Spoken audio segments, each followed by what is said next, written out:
All right, let's talk about airborne radar. This is the way of the future, I guess. So we're just in the funding portion right now, correct? But can you Right. give me a little background on what exactly airborne radar is and how it works? Okay. Um, Most of the citizens knows ground-based radar. Uh, the WSR 8080 or so-called NextRad radar network is the primary backbone for National Weather Service to warn severe weather and all kinds of high-impact weather. And airborne radar basically is a radar put on place on the aircraft. So it's like on a mobile platform, and the platform can fly to the area that cannot be reached by ground-based radar. So, for example, uh, ground-based radar can cover uh, about a distance of 200 kilometers away from any coastline. And ground-based radar also have difficulties to probe storms in the area of complex terrain. For example, in the Rockies, in the Sierra Nevada, in steep mountain valleys, where some of those heavy rainfall, for example, in California, the well-known atmospheric rivers typically bringing heavy, severe rainfall in the winter and spring season. And most of those rains will fall in the mountain valley. And ground-based radar will often be blocked by terrain. So over the ocean, in the complex terrain, those are the areas that airborne radar shines. Thinking about the features or the weather phenomena that's good for airborne radar to observe. Uh, the first one come to my mind is hurricanes, because it formed in the middle of the ocean and it has a great impact 5 to 7 days before it may landfall. Uh, in order for the emergency managers to plan out an evacuation plan, accurate track and intensity forecast is a must. So, I mean, our world's kind of changed when it came to hurricane forecasting with the invention of satellite imagery. Do you think that this is a game changer too? Is it going to offer that much more information to us when it comes to hurricane tracking and forecasting? Well, the satellite images or satellite observations provide a very important play very important role for the forecast to know where the hurricane is. And based on the past track, they can pan out a potential future track. The hurricane forecast is it's primarily based on numerical weather prediction, hurricane models, to provide where the hurricane might be, the intensity and its intensity in a week time frame. These hurricane models need to be initialized by something, and that something is the internal structure of a hurricane. And at the present time, the NOAA P3 tailed operator provides the reflectivity, structure, and the three-dimensional wind field of a tropical cyclone. So those data has been shipped and or ported through to the EMC to initialize the hurricane models. What an APAR, that the subject we're talking about today, is a step up, because APAR is not only provide the three-dimensional wind structure, it also provides a dual polarization capability. Dual polarization is directly linked to the microphysical process of a storm. So this new airborne radar will provide something that hasn't been done before in the weather radar arena on the aircraft, which is provide the three-dimensional wind field plus the microphysical information. And we all know that any numerical model need to be very detailed, describe these physical processes using computer code or mathematical equations. So the airborne phased array radar or any airborne radar basically provide the scientists better understanding of the storm structure. So we can better translate the storm structure into mathematical formulation, then convert it into numerical weather prediction model code. And eventually it will improve the hurricane forecast. Okay, so hurricanes and atmospheric rivers. Is there any use for this when it comes to something smaller scale, like severe weather, tornadoes, derechos, or is that too dangerous? Or should we not be flying around and stuff like that? Well, so we have been doing experiments, airborne radar experiments around those storms. We had experiment to fly around supercells where a tornado formed. We flew in front of the score line where derecho formed. So we know how to fly those systems in a safe manner. And the APAR will also contribute significantly to those phenomena.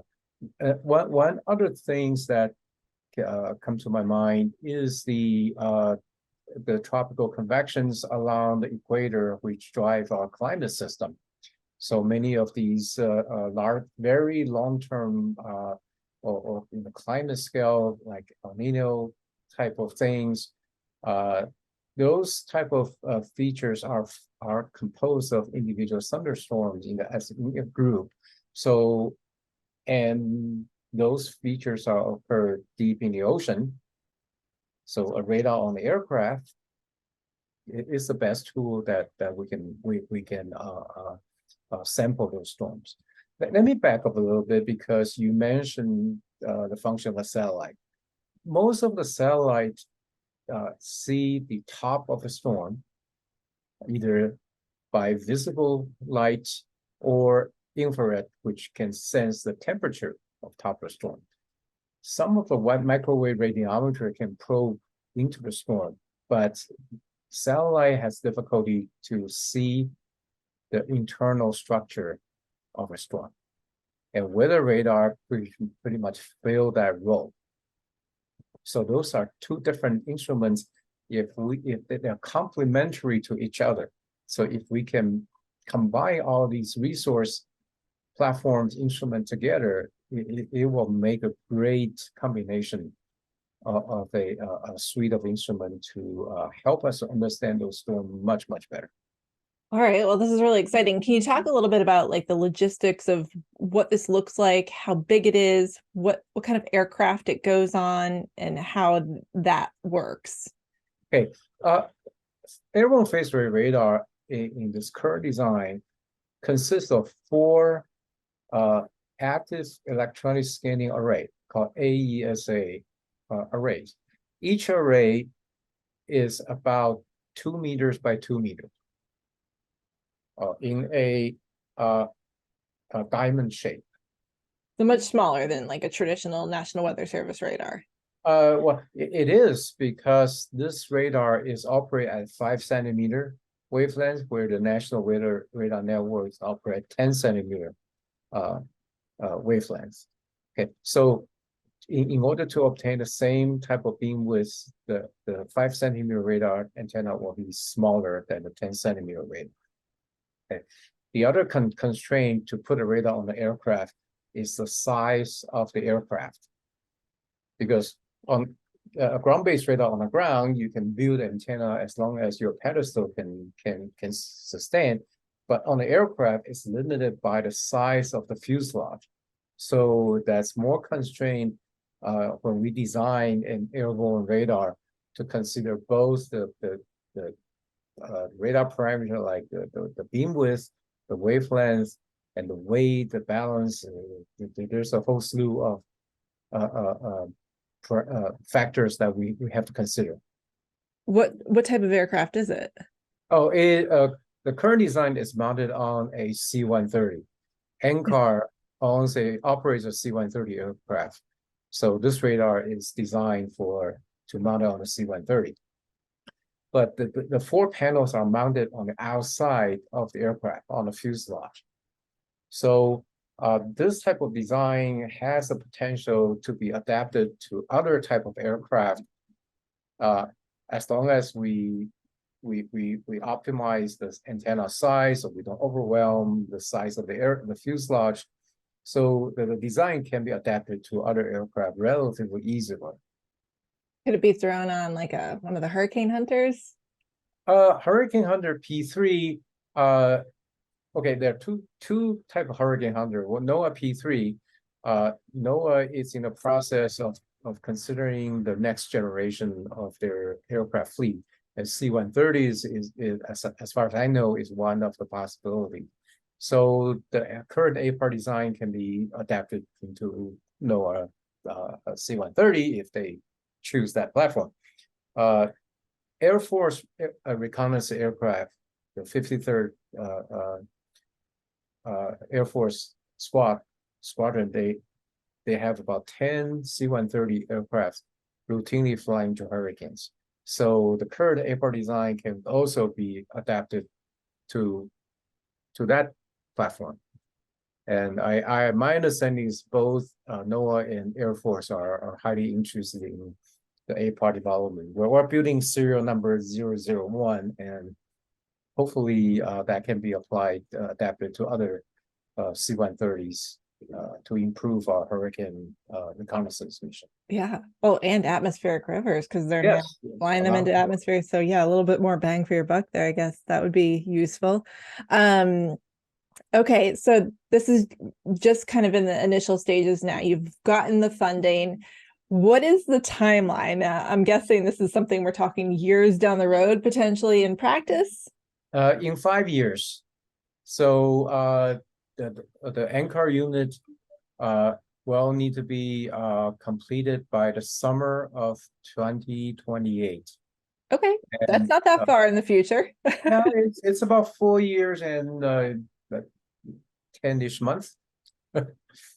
Is there ever, do you think there'll ever be a time where this could be done, made to like a drone scale? Probably not exactly the same design, same size. As I mentioned earlier, this type of phased array antenna can be scaled to mount on different type of aircraft. So depends on the size of the drone, there is a possibility. But I haven't done design myself, so I'll leave it as is a possibility. Nothing's off the table. Is there any thought, or has there been any discussion of, places where radar is lacking, and not just like around the United States, but in underserved countries that perhaps could really benefit from knowing what's going on around them or what's coming? Has there been any thought to like using this to help those areas that just don't have the money to have radar?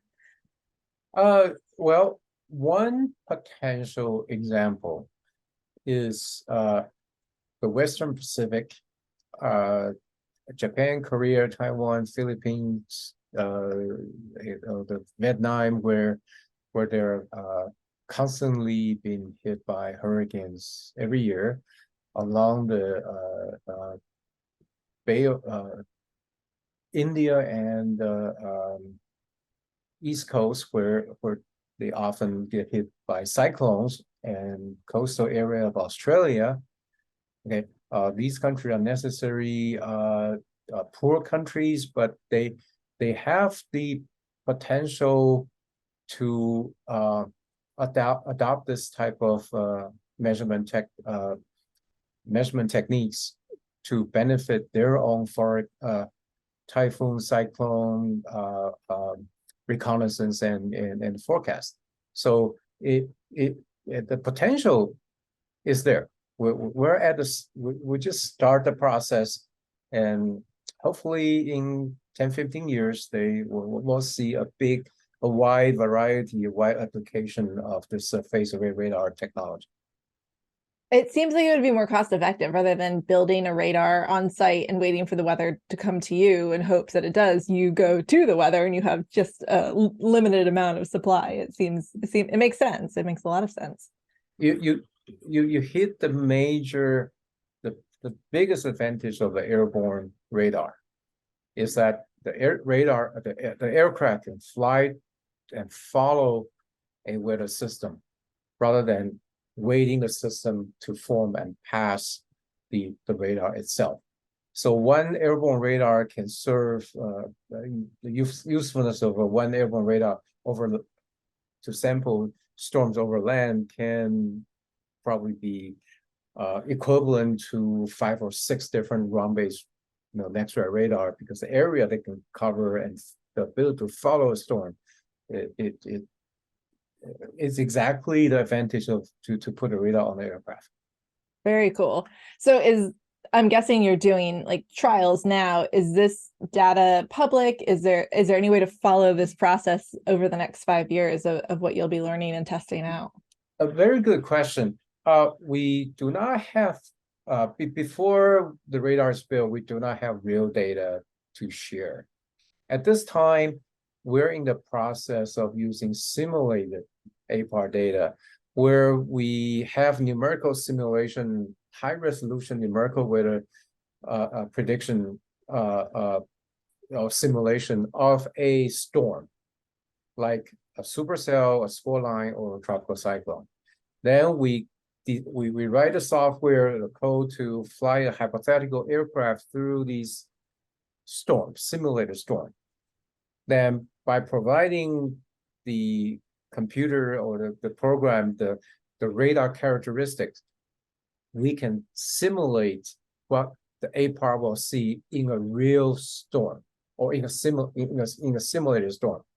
Then we can process the data to obtain the 3-dimensional wind field and microphysical structure, then compare those derived quantities back to the ground truth, which is a simulation. So we're currently working on that project now before we actually have build a panel to collect data.